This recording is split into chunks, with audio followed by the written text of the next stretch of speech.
காட்டிடலாமா? இந்த ஒரு நிமிஷம் எங்க அத்தை வந்துருவாங்க. வரட்டும் வரட்டும். பொங்கல் நல்லா பொங்கி வந்திருக்குமா? ரொம்ப சந்தோஷம். இனிமே உங்க வாழ்க்கையில நல்லதா நடக்கும். நீங்க சொல்றதே எங்களுக்கு ரொம்ப மன நிறைவா இருக்கு பூசாரி ஐயா. உங்கள்ட்ட ஒரு வேண்டுகோள், அடிக்கடி இது மாதிரி வந்து பூஜை போட்டுட்டு போனோம். கண்டிப்பா ஐயா, கண்டிப்பா வந்துருவோம். ஆமாம், வருஷத்துக்கு ஒரு வாட்டியாவது இனிமேல் வந்துடணும். நாங்கள் தான் இப்போ பேசிக்கிட்டு கிடந்தோம். ரொம்ப சந்தோஷம்.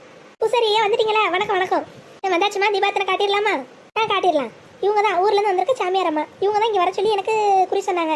அதான் கிளம்பி வந்தேன். அப்படியா? வணக்கம்மா வணக்கம். வணக்கம். அம்மா தாயே, ஊர்லேருந்து உன் பிள்ளையெல்லாம் வந்திருக்கு.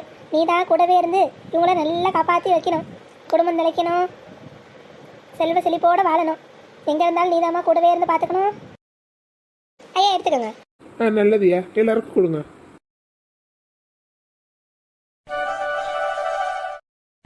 நீங்க கூட ஜமுக்காலத்தை தூக்கி தூக்கி உள்ள வைக்கிறப்ப நினைச்சேன், என்னடா இந்த ஜமுக்காலமாவே இருக்காங்க எதுக்குன்னு.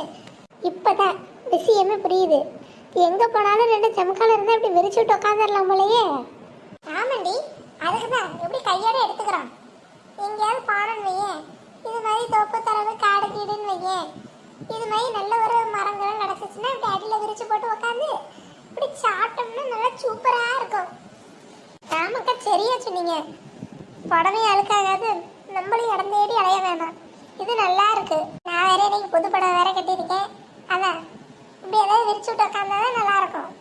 இல்லைன்னா வீட்டை போய் தொலைச்சு மாறாது. ஏக்கா, பிள்ளைகளும் எங்க? எல்லாம் பொங்கல் தான் தின்னுட்டு கிடக்குங்க. பம்பு செட்டு கிட்ட உட்காந்துக்கிறேன்னு வச்சுங்க. சரி உட்காந்துக்கங்க, நானும் விட்டுட்டு வந்துட்டேன். நல்லதுதான். கொஞ்ச நேரம் எதுங்க தொந்தரவு நமக்கு இல்லை. சரியா சொன்ன முக்காடு. எப்ப பாரு நெய்யு நெய்யுன்னு. இப்பதான் கொஞ்சம் ஃப்ரீயா இருக்கு. சரி ஏன்டி உமா, நீ தான் எப்போதும் 2-3 வாட்டி பொங்கலை வாங்கி வாங்கி தின்னுவ. இனி ஒரு வாட்டி கொடுத்தா மட்டும் சாப்பிட்டுட்டு அமைதியா இருக்க. நாங்களே 2வது வாட்டி 3வது வாட்டி போயிட்டு இருக்கோம். பொங்கல் நல்லா இல்லையா? முந்திரி பருப்புலாம் நல்லா அழகு போல அள்ளி போட்டு சமைச்சிருக்கேன்டி. இன்னொரு வாட்டி சாப்பிடு. உனக்கு தான் சக்கரை பொங்கல்லாம் உசுராச்சே. இருக்கட்டும் வேணாம். அதான் அக்கா எப்படி தூரம் சொல்றாங்களே, நிஜமா பொங்கல் ருசி வேற லெவல்ல இருக்கு. சாப்பிட்றி. ஆமாண்டி, 3 பொங்கல் வச்சிருக்கோம்ல, 3 பானையில நிறைய இருக்கு. மிச்சம் இருக்கிறது வீட்டில் போய் அக்கா முக்காலாம் கொடுக்கத்தான் போறோம். நீ வேணுங்கிறத அள்ளி சாப்பிடு. பத்தாவதுக்கு தவிர யோசிக்காத. ஏக்கா நீங்க வேற, நான் அப்பெல்லாம் யோசிக்கிறாளா என்ன? நம்ம இங்கே எதுக்கு வந்தோம்? எதுக்கு வரோம்? சாமி கும்பிடதான். அப்புறம் பொங்கல் வைக்க. அதெல்லாம் இருக்கட்டும். முக்கியமானது இன்னைக்கு பிரியாணி இருக்கு. அங்க கெடா வெட்டி விருந்து ஏற்பாடு நடந்துகிட்டு இருக்கு. இங்க நீங்க வயிறு முட்டை பொங்கலை தின்னீங்கன்னா பிரியாணி யாரு சாப்பிட்றது? அதான் ஒரு ரவுண்டோட பொங்கலை நிறுத்திட்டேன். அடுத்து பிரியாணி ரெடி ஆயிட்டு இருக்குல்ல, அங்க போறேன். அட ஆமா, எனக்கு இந்த யோசனை இல்லையே. சரியாதான் இருக்கப்பா. நான் கூட நீ சாப்பிடலையேன்னு வருத்தப்பட்டேன். நீ என்னன்னா இப்படி ஒரு பிளானை போட்டிருப்பேன்னு எனக்கு தெரியலையே.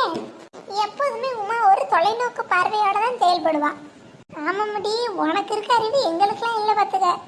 நாங்கள் 2வது ரவுண்டு 3வது ரவுண்டு பொங்கல் நல்லா இருக்கேன்னு வாங்கி வாங்கி தின்னுட்டு இருக்கோம். தெரிஞ்சிருந்தா முன்னமே நாங்களும் நிறுத்தியிருப்போமே.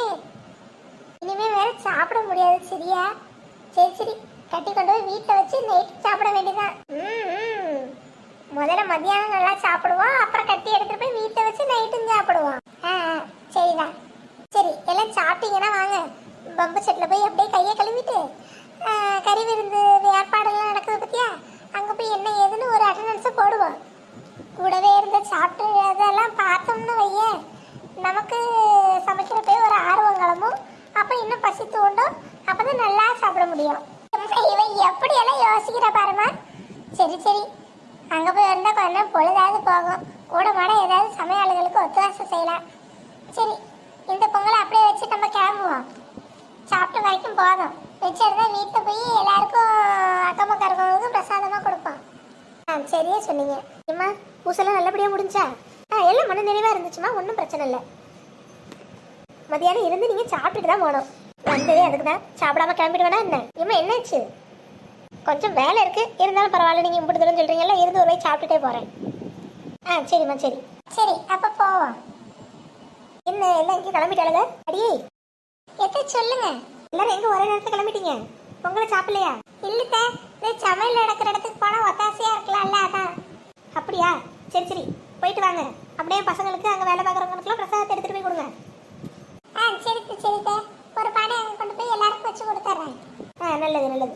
வாங்க போய் கூட மாட்டாந்து ஒத்தாசை பண்ணி சட்டுப்புட்டுன்னு பிரியாணி நல்லபடியாக செஞ்சு முடிங்க. எல்லாம் சேர்ந்து சாப்பிடுவோம். நேரத்தோட பொழுதோட வீட்டுக்கு போனோம். சரிட்டே.